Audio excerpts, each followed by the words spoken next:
আসসালামু আলাইকুম। Digital signal processing lab টিউটোরিয়ালে সবাইকে স্বাগতম জানাচ্ছি। এটা এক্সপেরিমেন্ট 5B এর থার্ড ভিডিও।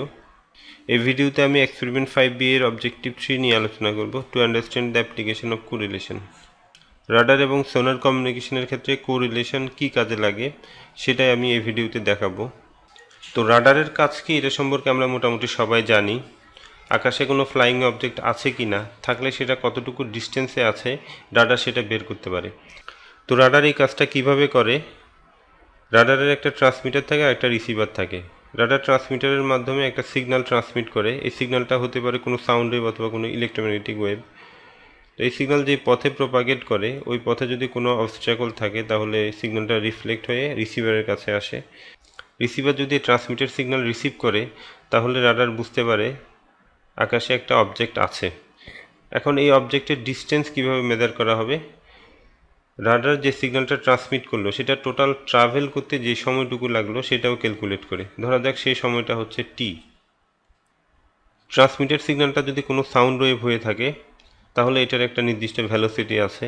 এটা যদি কোনো ইলেকট্রোম্যাগনেটিক ওয়েভ হয়ে থাকে সেটারও একটা কনস্ট্যান্ট ভ্যালোসিটি আছে। ধরা যাক এই ট্রান্সমিটেড সিগন্যালের ভ্যালোসিটি হচ্ছে ভি। আর এই ট্রান্সমিটেড সিগন্যাল টোটাল ট্রাভেল করে হচ্ছে 2D ডিস্টেন্স, অর্থাৎ এখান থেকে এই অবস্ট্রাকলের ডিস্টেন্স কতটুকু সেটা যদি আমরা ডি বলি তাহলে এই ডি ডিস্টেন্স অবস্ট্রাকলের কাছে যায়, আবার সেখান থেকে রিফ্লেক্ট হয়ে রিসিভারের কাছে আসে। তাহলে টোটাল 2D ডিস্টেন্স ট্রাভেল করে। আমরা ফর্মুলা লিখতে পারি এভাবে, 2D equals v into t. আর এখান থেকে আমরা ডিস্টেন্স বের করতে পারি d equals v into t divide by 2। ধরা যাক রাডার যে সিগন্যালটা পাঠাচ্ছে সেটা হচ্ছে এক্সএন। রাডার ডিরেক্টলি এই ডিজিটাল সিগন্যাল পাঠাবে না, আগে ডিজিটাল সিগন্যালটাকে অ্যানালগে কনভার্ট করবে, এরপর অ্যানালগ সিগন্যালটাকে সাউন্ড ওয়েভ অথবা ইলেকট্রোম্যাগনেটিক ওয়েভে কনভার্ট করে নেবে, তারপর ট্রান্সমিটার সে ওয়েভটাকে পাঠাবে। আর রিসিভার যে সিগন্যালটা রিসিভ করে ধরে নিচ্ছি সেটা হচ্ছে ওয়াইএন। এখানেও ডিরেক্টলি ডিজিটাল সিগন্যাল রিসিভ করবে না, এখান থেকে যে সাউন্ড ওয়েভ অথবা ইলেকট্রোম্যাগনেটিক ওয়েভ আসবে সেটাকে প্রথমে ইলেকট্রিক্যাল সিগন্যালে কনভার্ট করবে, ওটা হবে কন্টিনিউয়াস সিগন্যাল। সেই কন্টিনিউয়াস সিগন্যালটাকে যখন ডিজিটালে কনভার্ট করবে তখন আমরা ওয়াইএন পাবো। এখন এই ওয়াইএন হবে, যদি এক্সএনটা এখান থেকে রিফ্লেক্ট হয়ে আসে সেটা হবে x N minus D. XN যেহেতু রিফ্লেক্ট হয়ে আসবে অবশ্যই এটা কিছু ডিলে হবে, তো এটাই হচ্ছে তার ডিলে পজিশন, অর্থাৎ যেই কয়টা স্যাম্পল পজিশন ডিলে হবে সেটাই হচ্ছে এটা। আবার সিগন্যালটা যেহেতু লং ডিস্টেন্স ট্রাভেল করে আসবে, এটার এনার্জি আগের মতো থাকবে না, এটার অ্যামপ্লিটিউড অবশ্যই কমে যাবে। তো আমরা এখানে একটা অ্যাটেনিউশন ফ্যাক্টর দিব, এটা অবশ্যই 1 থেকে ছোট হবে। যদি সিগন্যালটার কোনো অ্যাটেনিউশন না হয় তাহলে আলফা 1 হবে, আর না হলে আলফার ভ্যালু অবশ্যই 1 থেকে ছোট হবে। পাশাপাশি এটা যেহেতু লং ডিস্টেন্স ট্রাভেল করেছে এটার সাথে অবশ্যই কিছু নয়েজ যুক্ত হবে। তো যদি কোনো অবস্ট্রাকল থাকে তখন ওয়াইএন হবে এইরকম। আর যদি কোনো অবস্ট্রাকল না থাকে তাহলে এই সিগন্যালটা রিফ্লেক্ট হয়ে আসবে না, সেক্ষেত্রে ওয়াইএন হবে শুধুমাত্র নয়েজ সিগন্যাল। এখানে সিগন্যালটার এনার্জি অনেক কমে যাচ্ছে, পাশাপাশি তার সাথে নয়েজ অ্যাড হচ্ছে। এক্ষেত্রে যে ওয়াইএন পাওয়া যাবে, আর এখানে শুধুমাত্র নয়েজ আছে, এক্ষেত্রে যে ওয়াইএন, এই দুইটার মধ্যে খুব বেশি পার্থক্য করা যাবে না। ভিজুয়ালি যদি আমরা দেখি দুইটা আমাদের কাছে একই মনে হবে। এখন ডিজিটাল সিগন্যাল প্রসেসর কিভাবে বুঝবে যে অ্যাকসেন্টটা এখানে রিফ্লেক্ট হয়ে আসলো কি আসে নাই? সেটা বোঝার জন্য ডিজিটাল সিগন্যাল প্রসেসরকে ওয়াইএনের সাথে অ্যাকসেন্টের কোরিলেশন অপারেশন করতে হবে। যদি অ্যাকসেন্টটা রিফ্লেক্ট হয়ে আসে তাহলে ওয়াইএনের মধ্যে অ্যাকসেন্টটা থাকবে। অ্যাকসেন্টটা টোটাল ট্রাভেল করতে যদি ডি স্যাম্পল পজিশন ডিলে করে তাহলে এটা হবে এক্স এন মাইনাস ডি। তো এই সিগন্যালের সাথে যদিও নয়েজ আছে, কিন্তু আমরা যখন ওয়াইএনের সাথে অ্যাকসেন্টের কোরিলেশন বের করব তখন দেখা যাবে এই ডি স্যাম্পল পজিশনে অ্যাকসেন্টের সাথে ওয়াইএনের ম্যাক্সিমাম সিমিলারিটি পাওয়া যাচ্ছে। আমরা যদি এটা একটু ড্র করার চেষ্টা করি, হয়তো অন্য পয়েন্টে ভ্যালুগুলো কম থাকবে, কিন্তু ডি স্যাম্পল পজিশনে কোরিলেশনের ভ্যালুটা হবে ম্যাক্সিমাম, এবং অন্যগুলো থেকে এটা যথেষ্ট বড় হবে। আলাদাভাবে আইডেন্টিফাই করা যাবে এই ভ্যালুটাকে। ডিজিটাল সিগন্যাল প্রসেসর তখন বুঝে নিবে অ্যাকসেন্ট সিগন্যালটা রিফ্লেক্ট হয়ে এসেছে এবং সিগন্যালটা ট্রাভেল করে আসতে ডি স্যাম্পল পজিশন ডিলে করেছে। এক্ষেত্রে স্যাম্পলিং ইন্টারভ্যাল যদি টি হয়, অর্থাৎ একটা স্যাম্পলের জন্য ডিলে হচ্ছে টি, তাহলে ডি স্যাম্পলের জন্য ডিলে হবে এখানে টিডি, এটাই হবে টাইম। তো এই টাইমটা যদি আমরা পেয়ে যাই, এই ইকুয়েশনে যদি আমরা টাইমের ভ্যালুটা বসাই দিই আর ভ্যালোসিটি তো কনস্ট্যান্ট, সেই ক্ষেত্রে আমরা ডিস্টেন্সটা পেয়ে যাচ্ছি, অর্থাৎ কোনো অবস্ট্রাকল আছে কি না এবং অবস্ট্রাকলের ডিস্টেন্স দুইটাই বের হয়ে যাচ্ছে। আর যে ক্ষেত্রে অ্যাকসেন্টটা রিফ্লেক্ট হয়ে আসবে না, অর্থাৎ শুধু যদি নয়েজ থাকে, তখন যে ওয়াইএন আমরা পাচ্ছি এই ওয়াইএনের সাথে যদি অ্যাকসেন্ট কোরিলেশন করা হয় তখন কোরিলেশনের ভ্যালুগুলো এভাবে ফ্লাকচুয়েট করবে এবং স্পেসিফিক কোনো একটা পিক পয়েন্ট আমরা এখানে পাবো না, এবং কোরিলেশন কোএফিসিয়েন্টের ভ্যালুগুলো হবে অনেক ছোট। তো এই অবস্থায় ডিজিটাল সিগন্যাল প্রসেসর বুঝে নিবে অ্যাকসেন্টটা রিফ্লেক্ট হয়ে আসে নাই, অর্থাৎ কোনো অবস্ট্রাকল নাই। এবার এই প্রক্রিয়াটাকে আরও ভালোভাবে বোঝার জন্য ম্যাথল্যাবে আমরা একটা প্রোগ্রাম ডেভেলপ করব। যেহেতু এটা রিয়েল টাইম ইভেন্ট হবে না, ম্যাথল্যাবে আমরা প্রোগ্রাম ডেভেলপের মাধ্যমে ইভেন্ট এক্সপ্লেন করার চেষ্টা করব। সেক্ষেত্রে অ্যাকসেন্টটাকে আমরা জেনারেট করে নিতে হবে, ওএনটাকেও আমরা জেনারেট করে নিব। তো প্রথমে ওএনটা আমরা এই ফরম্যাটে জেনারেট করব। জেনারেট করার পর ওএনের সাথে অ্যাকসেন্টের কোরিলেশন করে দেখব। তখন আমরা দেখব ডি স্যাম্পল পজিশনে ওএনের সাথে অ্যাকসেন্টের ম্যাক্সিমাম সিমিলারিটি পাওয়া যাচ্ছে, এবং ডি স্যাম্পল পজিশনটাকে আমরা আইডেন্টিফাই করতে পারবো। এবং এটা ব্যবহার করে আমরা এখানে টাইম বের করব, টাইম ব্যবহার করে আমরা ডিস্টেন্সটা ক্যালকুলেশন করব। আর ওয়াইনকে যদি আমরা এই ফরম্যাটে ডিফাইন করি, তাহলে ওয়াইনের সাথে এক্সএনের কোরিলেশন করার পরে আমরা যে কোরিলেশন কোএফিসিয়েন্টগুলো পাবো, ওখানে স্পেসিফিক কোনো পিক পয়েন্ট পাওয়া যাবে না, অর্থাৎ স্পেসিফিক কোনো স্যাম্পল পজিশনে এক্সএনের সাথে ওয়াইনের কোনো সিমিলারিটি থাকবে না। তখন আমরা বুঝে নিব এক্সএনটা রিফ্লেক্ট হয়ে আসে নাই, অর্থাৎ এই রাডারের রেঞ্জে কোনো অবস্ট্রাকল নাই অথবা কোনো অবজেক্ট পাওয়া যায়নি। রাডার সিস্টেমে কোরিলেশনের অ্যাপ্লিকেশন ডেমনস্ট্রেট করার জন্য আমি ম্যাথল্যাবে একটা প্রোগ্রাম লিখেছি। আমি এখন প্রোগ্রামটাকে লাইন বাই লাইন এক্সিকিউট করে এটা বোঝানোর চেষ্টা করব। লাইন বাই লাইন এক্সিকিউশনের জন্য আমি এখানে একটা ডিবাগ পয়েন্ট দিলাম, দিয়ে তারপর প্রোগ্রামটাকে রান করব। প্রোগ্রামের শুরুতে যে ইনস্ট্রাকশনগুলো আছে এগুলো হচ্ছে ট্রান্সমিটেড সিগন্যাল জেনারেট করার জন্য। এন হচ্ছে ট্রান্সমিটেড সিগন্যালের টাইম ভেক্টর, ট্রান্সমিটেড সিগন্যালের ডিউরেশন হচ্ছে 0 থেকে 1 সেকেন্ড পর্যন্ত, আর এখানে স্যাম্পলিং ইন্টারভ্যাল হচ্ছে 0.01 সেকেন্ড।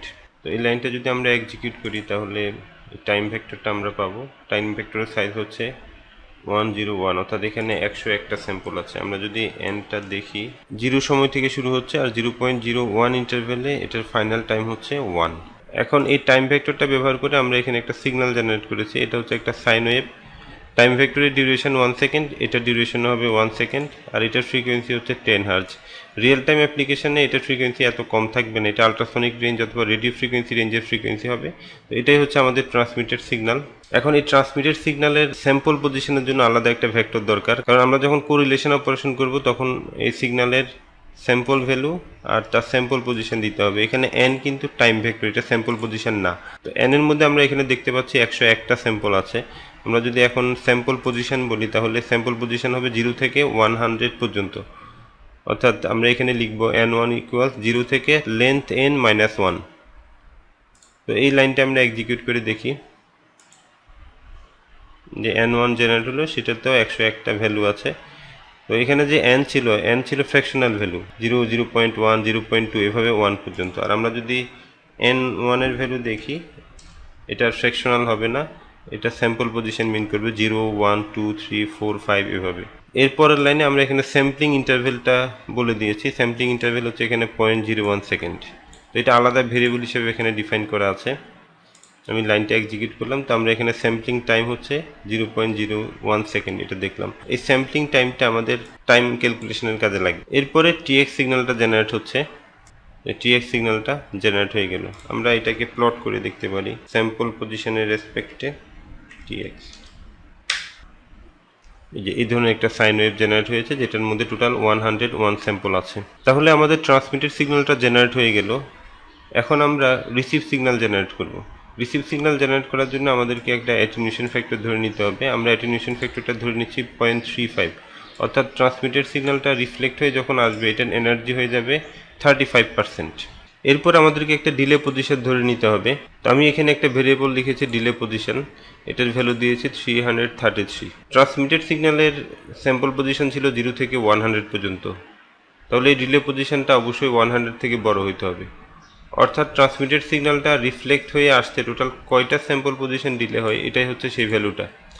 ডিলে পজিশনের জন্য আমি এখানে দুইটা অপশন রেখেছি। একটা অপশন হচ্ছে আমরা এই ধরনের একটা কনস্ট্যান্ট ভ্যালু নিজেরাই দিয়ে দিব, অথবা ম্যাথল্যাব র্যান্ডমলি একটা ডিলে পজিশন ধরে নিবে। তো এখানে যে ইনস্ট্রাকশনটা লেখা হয়েছে, ইনস্ট্রাকশনের এতটুকু অংশের কাজ হচ্ছে 100 থেকে 1000 এর ভিতরে একটা র্যান্ডম নাম্বার জেনারেট করা।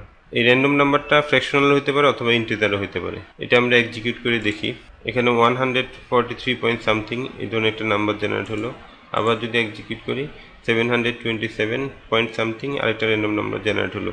এই দুইটা র্যান্ডম নাম্বারই 100 থেকে 1000 এর ভিতরে আছে। আমরা যতবারই এটা এক্সিকিউট করব 100 থেকে 1000 এর ভিতরেই নাম্বার জেনারেট হবে। তো আমরা দেখতে পাচ্ছি এটা ফ্র্যাকশনাল ভ্যালু আসতেছে। আমরা এখানে যেহেতু ডিলে পজিশন দিয়েছি, এটা অবশ্যই ইন্টিজার ভ্যালু হতে হবে। এজন্য এখানে একটা ভেরিয়েবল টাইপ দেওয়া হয়েছে। এটা দেওয়ার কারণে এই ফ্র্যাকশনাল ভ্যালুটা ইন্টিজার ভ্যালুতে কনভার্ট হয়ে যাবে। আমরা এটা যদি এক্সিকিউট করে দেখি, এই যে আমরা দুইবার এক্সিকিউট করলাম, দুইবারই এখানে 100 থেকে 1000 এর ভিতরে ইন্টিজার নাম্বার জেনারেট হলো। তাহলে এই ইনস্ট্রাকশনের মাধ্যমে ম্যাথল্যাব একটা র্যান্ডমলি ডিলে পজিশন ধরে নিবে।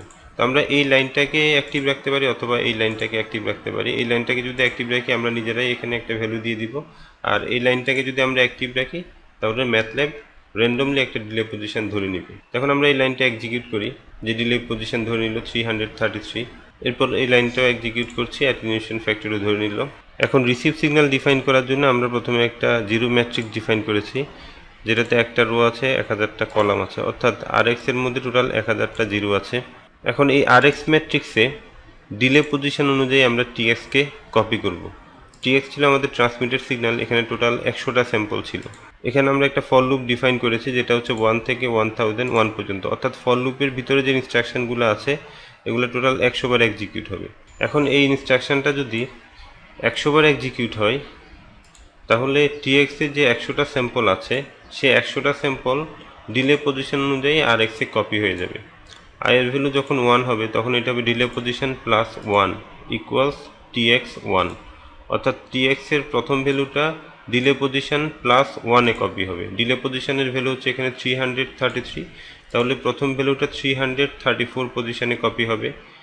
এর ভ্যালু যখন 2 হবে এটা হবে TX2 কপি হবে 335-এ, TX3 হবে 336-এ।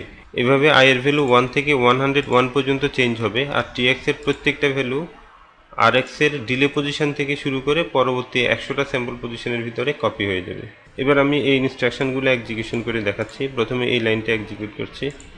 এই লাইনটা এক্সিকিউট হওয়ার পরে এখানে RX-এর জন্য একটা ম্যাট্রিক্স ডেভেলপ হয়েছে। RX-এর ম্যাট্রিক্সে সবগুলো জিরো থাকার কথা। আমরা যদি RX-টাকে দেখি তাহলে দেখব RX-এর সব এলিমেন্ট হচ্ছে জিরো, যে 0 থেকে 1000 পর্যন্ত এটার স্যাম্পল পজিশন, আর সবগুলো ভ্যালু হচ্ছে জিরো। এরপর এই লুপটা এক্সিকিউট হবে এবং এই লুপটা এক্সিকিউট হবে 100 বার। তো আমি এটাকে এক্সিকিউট করে দেখাচ্ছি, যে আমি এক্সিকিউট করছি, এখানে এর ভ্যালুটা বেড়ে যাচ্ছে। এখন এখানে এর ভ্যালু দেখাচ্ছে 54, অর্থাৎ এই লুপটা 54 টাইমস এক্সিকিউট হয়েছে। 54 টাইমস এক্সিকিউট হওয়ার পরে TX-এর প্রথম 54 সংখ্যক স্যাম্পল RX-এ কপি হয়ে যাওয়ার কথা। আমরা দেখি সেটা হয়েছে কিনা। আমরা যদি আবার RX-কে দেখি, যে আমরা দেখতে পাচ্ছি 334 স্যাম্পল পজিশন থেকে যে কপি হওয়া শুরু হয়ে গেছে। এখানে টোটাল 51টা স্যাম্পল এখনো পর্যন্ত কপি হয়ে গেছে। আমরা যদি ফুল লুপটা এক্সিকিউট করে ফেলি তখন TX-এর 101টা ভ্যালুই RX-এ কপি হয়ে যাবে। তো এখন এর ভ্যালু দেখাচ্ছে 100 পর্যন্ত। তো এটা এই লুপটা এক্সিকিউট হওয়ার কথা 101 পর্যন্ত। তো আর একবার এক্সিকিউট হবে, আর একবার এক্সিকিউট হওয়ার পরে এর ভ্যালু 101 হয়ে গেল। এরপর এই লুপটা শেষ। তো এই লুপটা এক্সিকিউশন হওয়ার পরে TX-এর প্রত্যেকটা ভ্যালু এখন RX-এ কপি হয়ে গেছে। আমরা যদি RX-টাকে প্লট করে দেখি, যে RX-এর ডিভিশন হচ্ছে 0 থেকে 1000 পর্যন্ত, আর TX-এর 101টা স্যাম্পল RX-এর মধ্যে কপি হয়ে গেছে। এতটুকু পর্যন্ত আমাদের যে RX-টা জেনারেট হলো সেটা হচ্ছে আসলে ডিলেড TX, অর্থাৎ TX ডিলে হওয়ার পরে যেটা হয় XN-G, এটাই জেনারেট হলো। YN যদি আমরা বের করতে চাই এটার সাথে অ্যাটেনুয়েশন ফ্যাক্টর মাল্টিপ্লাই করতে হবে আর নয়েজ যোগ করতে হবে। এবার আমরা নয়েজ সিগন্যাল ডেভেলপ করব। আমরা জানি রেন ফাংশনের মাধ্যমে আমরা নয়েজ জেনারেট করতে পারি। আমি এখানে রেন ফাংশনের মাধ্যমে 0 থেকে 1-এর ভিতরে 1000 সংখ্যক নাম্বার নিলাম, এটাই আসলে নয়েজ। তো আমি এই লাইনটা এক্সিকিউট করছি। এটাকে যদি আমরা প্লট করে দেখি, তো আমরা এখানে দেখতে পাচ্ছি একটা নয়েজ সিগন্যাল জেনারেট হয়েছে। এই নয়েজ সিগন্যালের ডিউরেশন হচ্ছে 0 থেকে 999 পর্যন্ত। এরপরের ইনস্ট্রাকশনে একটা N2 ভেক্টর ডিফাইন করা হয়েছে। এটা হচ্ছে রিসিভ সিগন্যালের স্যাম্পল পজিশন। রিসিভ সিগন্যালে যেহেতু 1000টা স্যাম্পল আছে তাহলে এটা স্যাম্পল পজিশন হবে 0 থেকে 999 পর্যন্ত। তো ইনস্ট্রাকশনটা আমি এক্সিকিউট করলাম। এবার আমরা নয়েজে রিসিভ সিগন্যাল জেনারেট করব। তো এখানে যে ডিলেড RX-টা জেনারেট হয়েছে সেটার সাথে আমরা অ্যাটেনুয়েশন ফ্যাক্টরকে মাল্টিপ্লাই করলাম। এটা যেহেতু একটা স্কেলার আর এটা হচ্ছে ভেক্টর, তাহলে মাল্টিপ্লিকেশন হবে এখানে স্কেলার মাল্টিপ্লিকেশন। এর জন্য ডট স্ট্যাটিক এই অপারেটরটা ইউজ করা হয়েছে, প্লাস নয়েজ। এর সাথে আমরা যে নয়েজ জেনারেট করেছি সেটা অ্যাড করে দিব, তাহলে আমাদের এখানে নয়েজই RX সিগন্যালটা জেনারেট হবে। তো আমি এই লাইনটা এক্সিকিউট করছি। এই লাইনটা এক্সিকিউট হওয়ার পরে আমাদের নয়েজি রিসিভ সিগন্যালটা জেনারেট হয়ে গেল। এটা যদি আমি প্লট করে দেখি,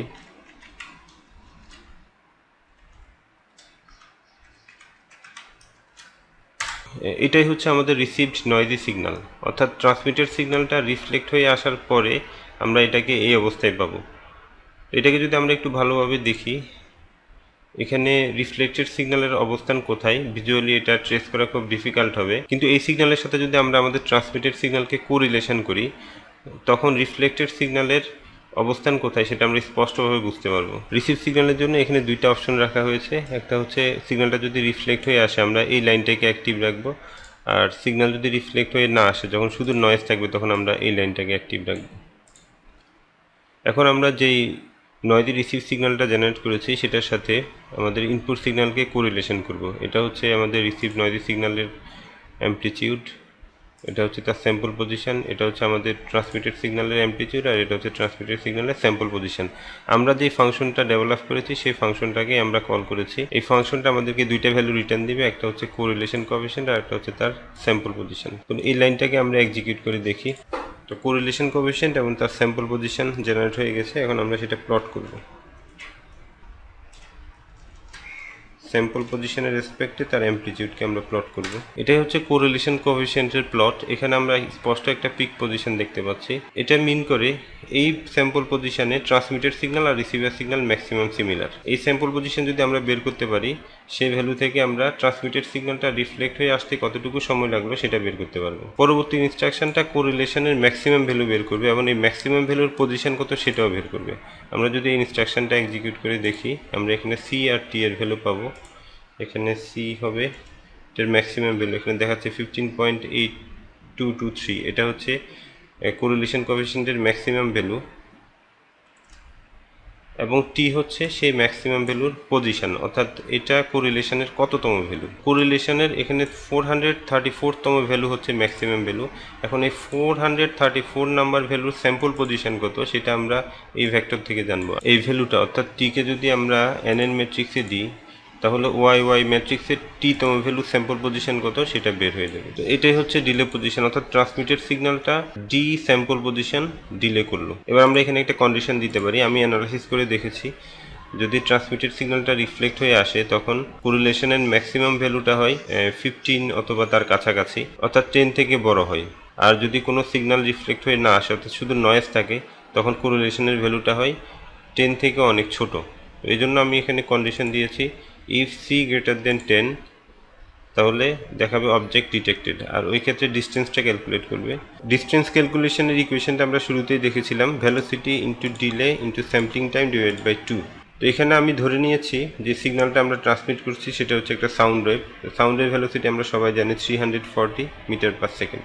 তো এই ইকুয়েশনের মাধ্যমে ডিস্টেন্স ক্যালকুলেট করবে এবং সেই ডিস্টেন্সটা ডিসপ্লেতে দেখাবে। এলস, আর এই কন্ডিশনটা যদি ট্রু না হয়, দেয়ার ইজ নো অবজেক্ট, এটা দেখাবে। এবার আমি এই ইনস্ট্রাকশনগুলো এক্সিকিউট করব। যেহেতু আমাদের এই ক্ষেত্রে সি এর ভ্যালু 10 থেকে বড়, তাহলে এখানে ডিস্টেন্স ক্যালকুলেশন করে সেটা ডিসপ্লেতে দেখানোর কথা। ডিস্টেন্স ক্যালকুলেট করলো এবং সেটা ডিসপ্লেতে দেখাচ্ছে object detected, the distance of the object is 556.1 metre. এরপরে যে ইনস্ট্রাকশনগুলো আছে এগুলো transmitted signal, receive noisy signal এবং কোরিলেশনের ভ্যালুর গ্রাফ দেখানোর জন্য। এবার আমরা ফুল প্রোগ্রামটা একসাথে রান করে দেখব। আমাদের এখানে ডিলে পজিশন দেওয়ার দুইটা অপশন ছিল। একটা ছিল আমরা নিজেরাই ম্যানুয়ালি এখানে ডিলে পজিশন দিব, আর একটা ছিল ম্যাথল্যাব র্যান্ডমলি একটা ডিলে পজিশন জেনারেট করে নিবে। তো আমি এখানে প্রথম অপশনটা রাখলাম। আমি এখানে ডিলে পজিশনটা 543 এরকম একটা ভ্যালু দিলাম। এরপর রিসিভ সিগন্যালের জন্য এখানে দুইটা অপশন আছে। একটা হচ্ছে যদি অবস্ট্রাকল থাকে তখন ট্রান্সমিটেড সিগন্যালটা রিফ্লেক্ট হয়ে আসবে, তখন এটাই হচ্ছে রিসিভ সিগন্যালের ইকুয়েশন। আর ট্রান্সমিট সিগন্যালটা যদি না আসে তখন শুধু নয়েজ থাকবে। তো প্রথম কেজে আমরা ধরে নিচ্ছি যে আমাদের সিগন্যালটা রিফ্লেক্ট হয়ে এসেছে, অর্থাৎ অবস্ট্রাকল আছে। তো এই অবস্থায় আমরা প্রোগ্রাম রান করে দেখি।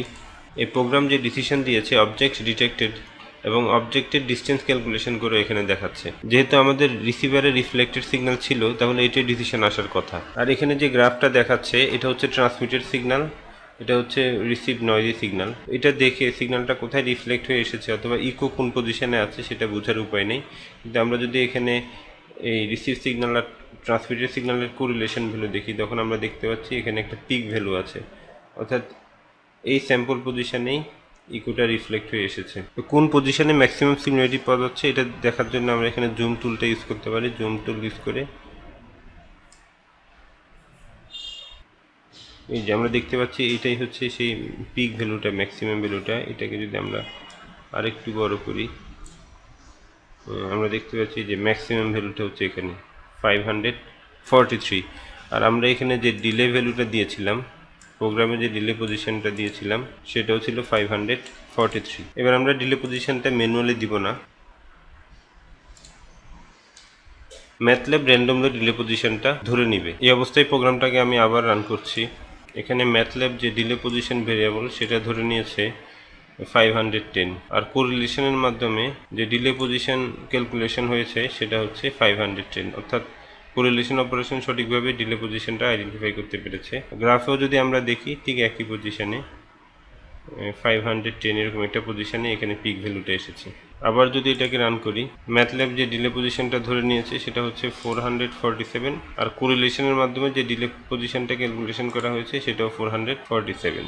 এখন আমরা রিসিভ সিগন্যালের সেকেন্ড কেসের জন্য প্রোগ্রামটা রান করে দেখব। এই লাইনটাকে আমি ডিসেবল করে দিচ্ছি, আর এটা এখন অ্যাক্টিভ আছে, অর্থাৎ এখন রিসিভ সিগন্যালে শুধু নয়েজ আছে, ট্রান্সমিটেড সিগন্যালটা রিফ্লেক্ট হয়ে আসে নাই। আবার প্রোগ্রামটাকে রান করছি, ডিসিশন দেখাচ্ছে দেয়ার ইজ নো অবজেক্ট। আর যে গ্রাফ দেখাচ্ছে সেখানে আমরা দেখতে পাচ্ছি কোরিলেশনের অনেকগুলো পিক ভ্যালু আছে, এবং কোরিলেশন কোএফিসিয়েন্টের ভ্যালুটা হচ্ছে 5 এর কাছাকাছি, 10 থেকেও কম। আর সিগন্যালটা যখন রিফ্লেক্ট হয়ে আসে ওই কেসে কোরিলেশনের ভ্যালু 15 থেকে 20 অথবা তার কাছাকাছি থাকে।